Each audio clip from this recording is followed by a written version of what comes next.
তাল মিলে যেত। অনেক চাষি যারা অভিজ্ঞ চাষি তারা জানে এবছর বর্ষা ভালো হচ্ছে, আমি নাইট্রোজেন কম দিই। কেউ যদি ভুলে নাইট্রোজেন বেশি দিতে তার গাছটা নষ্ট হয়ে যাবে, বেশি গ্রোথ হয়ে গিয়ে ফসল ভালো হবে।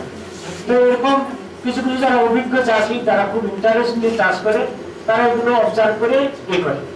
সরকার মানে তার প্রেডিকশন, আন্দাজ। কিন্তু আজকালের সায়েন্সের যুগে অত আন্দাজ করাটা উচিত না। আমাদের সেজন্য পরীক্ষামূলক আমরা সল্ট টেস্ট করি, যে আমাদের চাটাটা রইল যে আমার এই আছে, আমাকে এইভাবে দিয়ে যেতে হবে, তার সঙ্গে আমি লোকাল অ্যাডজাস্টমেন্ট করবো আবহাওয়া অনুযায়ী। এটা একটা সবসময় আমি সকলকে অনুরোধ করবো যে আবহাওয়া যে বছর আবহাওয়া খারাপ হবে না, পেস্টিসাইড স্প্রে করতে করতে আপনার পয়সা খতম।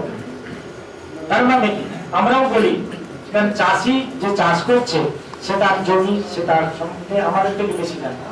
তার দুটো প্লট আছে, সে প্রতিদিন সকাল সন্ধ্যে যাচ্ছে দেখছে।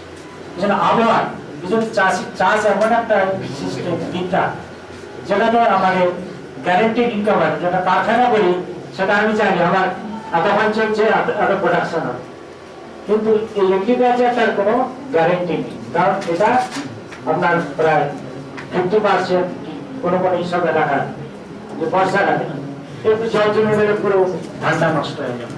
আপনি সবকিছু খরচা করলে নষ্ট হয়ে যাবে। এই যাই হোক, এগুলোর মধ্যে দিয়েও আমাদের যেতে হবে, বাঁচতে হবে, চাষটাকে প্রফিটেবল মানে লাভজনক আনতে হবে। সেই জন্য আমাদের মাটির পরীক্ষা একটা খুব দরকার। কারণ কিছু ভিন্ন যেটা বললাম যে আমি তার দেখেছি তার কোনটা কম ঘাটতি ধরেছে, রোগটা ধরলেন, সেটা যখনই ধরতে যাচ্ছেন